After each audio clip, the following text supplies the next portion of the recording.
Good evening. Here is the world news from our studio BGI TV, Baba Bagadi Imo TV. First are the major headlines for the news this hour. I am Rabi Lalawa.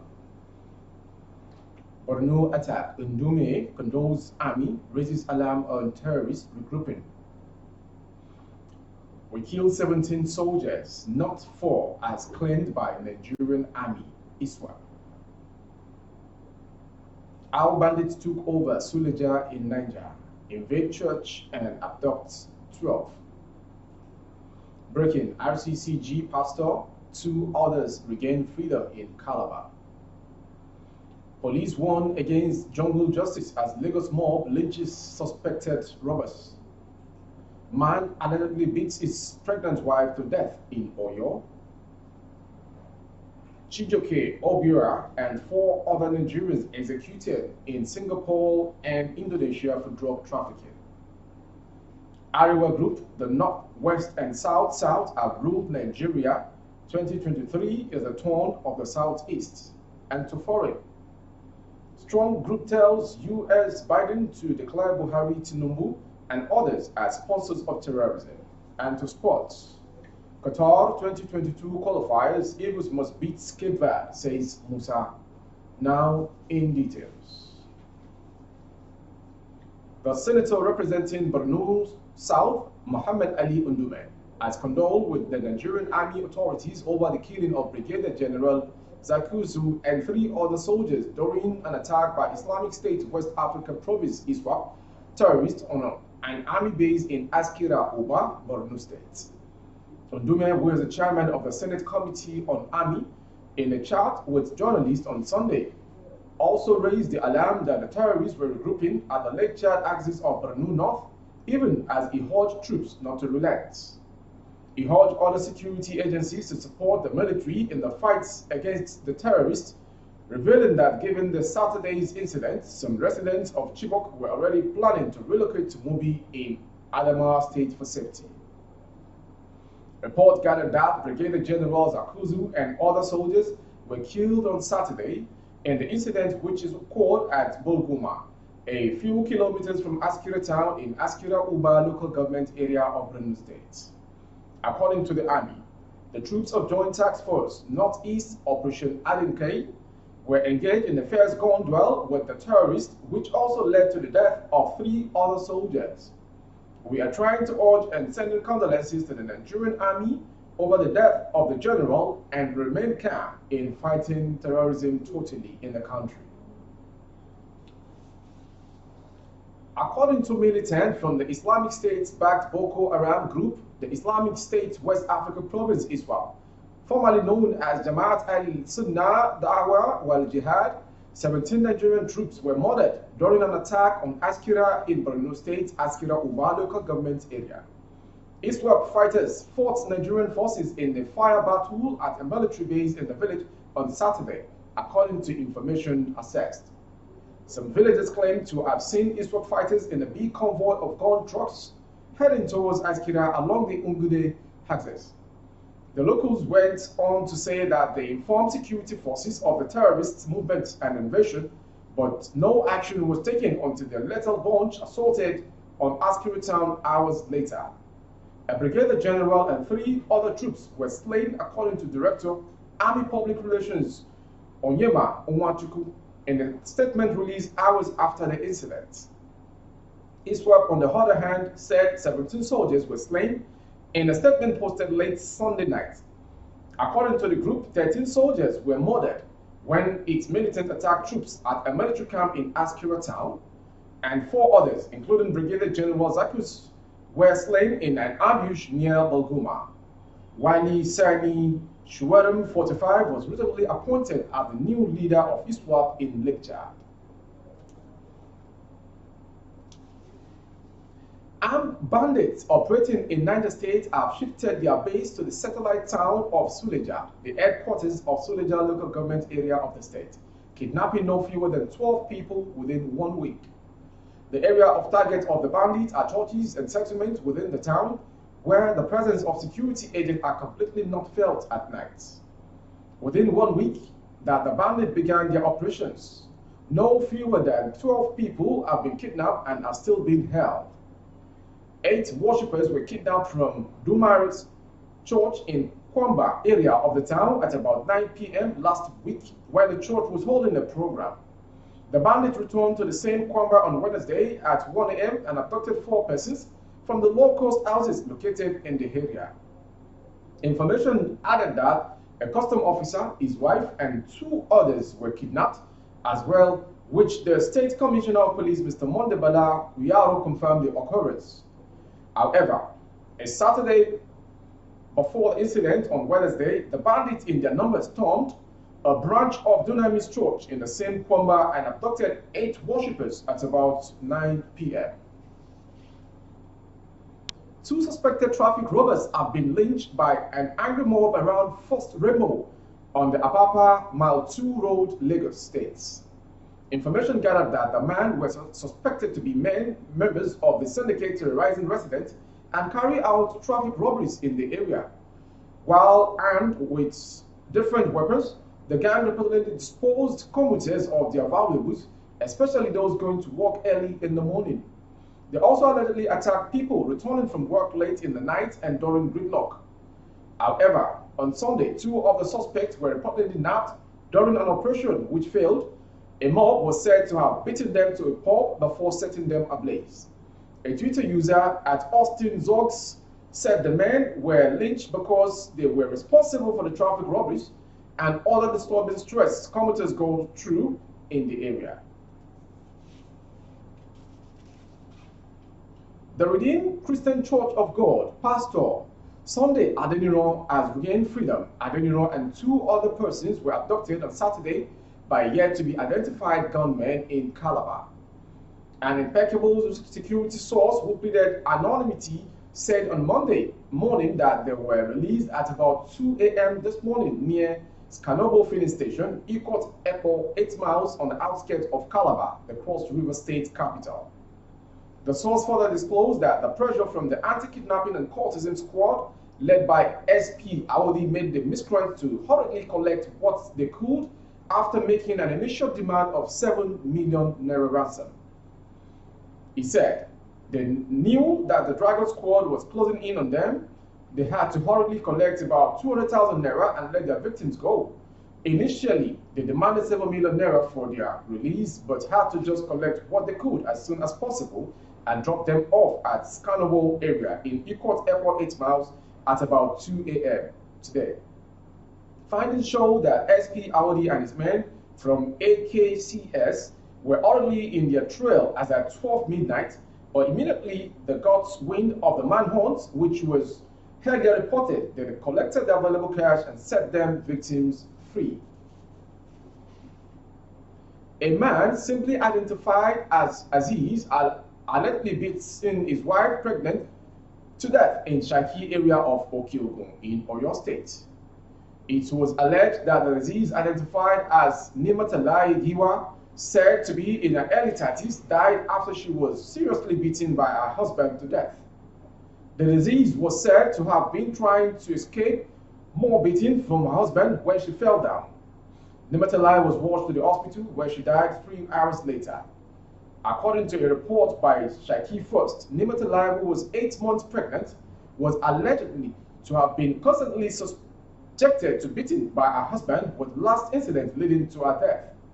Information gathered that Nimatalai had once lost a pregnancy after she was allegedly beaten by her husband, who is currently on the run.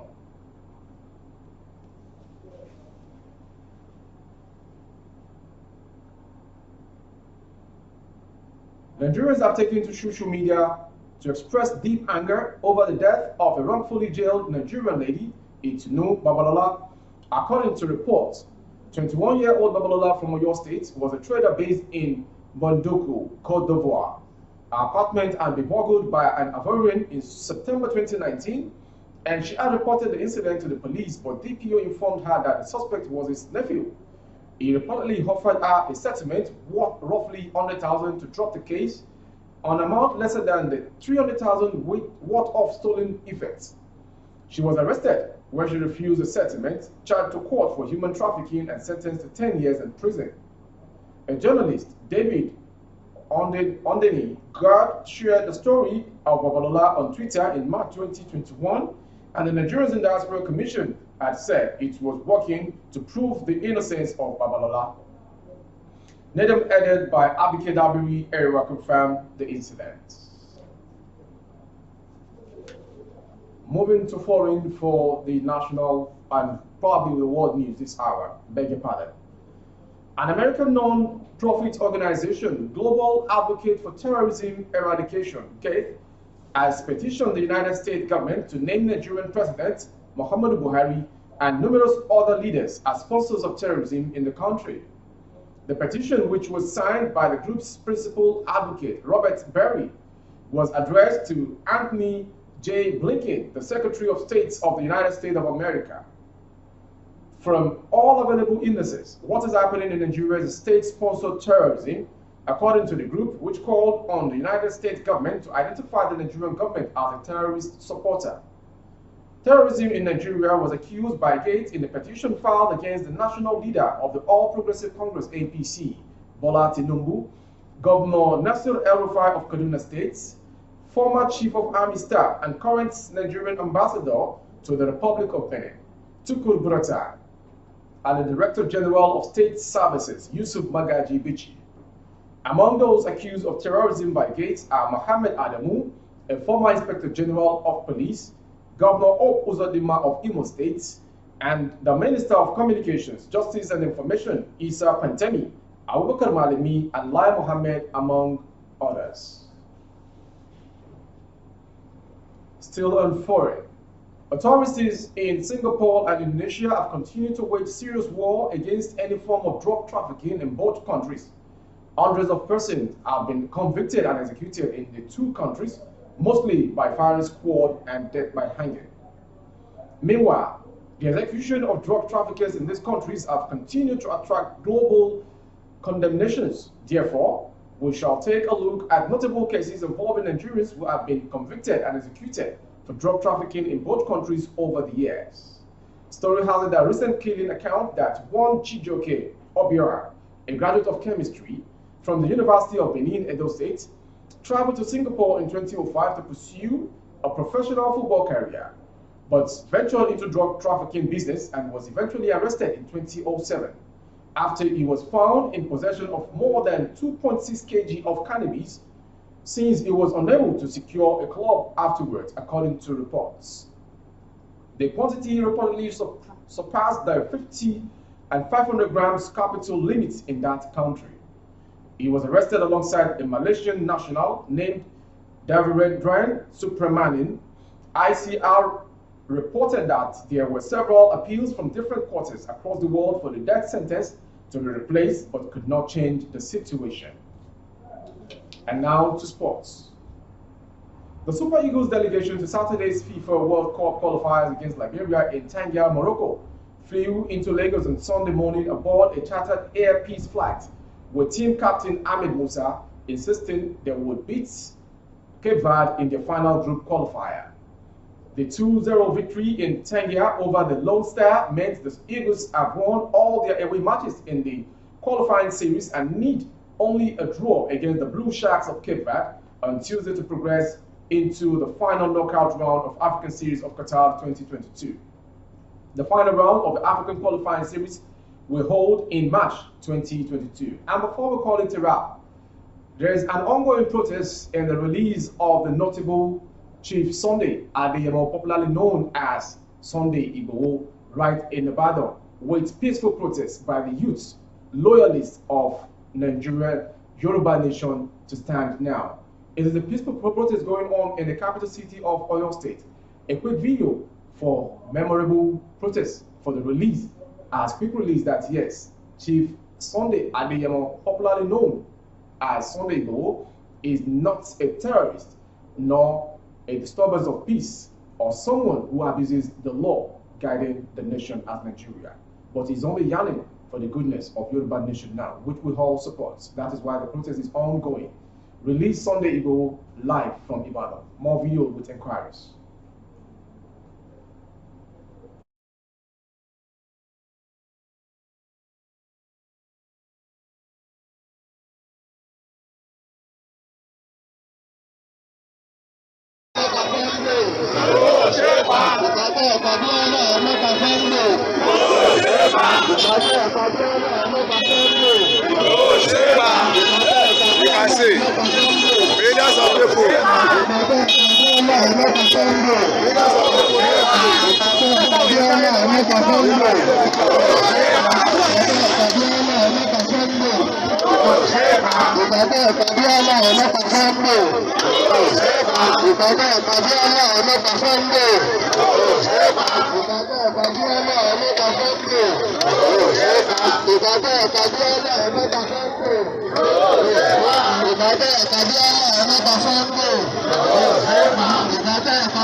This is live. Adibado Express, this is live. You can see it live now. This is live. Live now.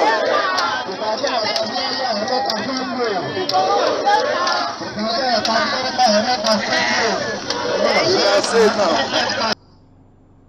We appreciate you for watching the video, which shows how people are still following the mandate of Yoruba Nation Now. And from BGI TV, we seek God's intervention by the government and authorities in the Republic of Benin to kindly do the needful by releasing Chief Sunday Adeyemo, popularly known as Sunday Igboho Oòṣà.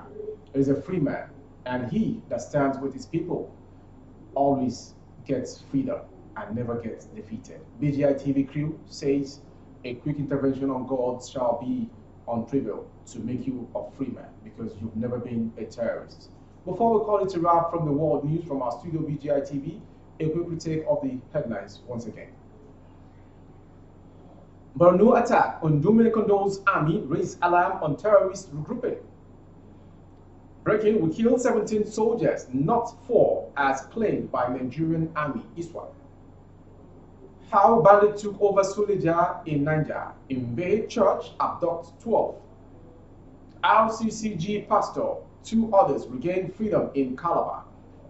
Police warn against jungle justice as Lagos mob lynches suspected robbers.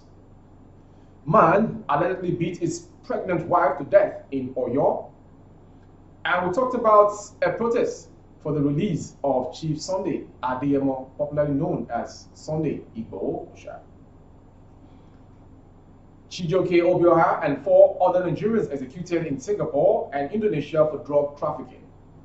Ariwa Groups tells, as we bring the information, is turned off the southeast for presidency.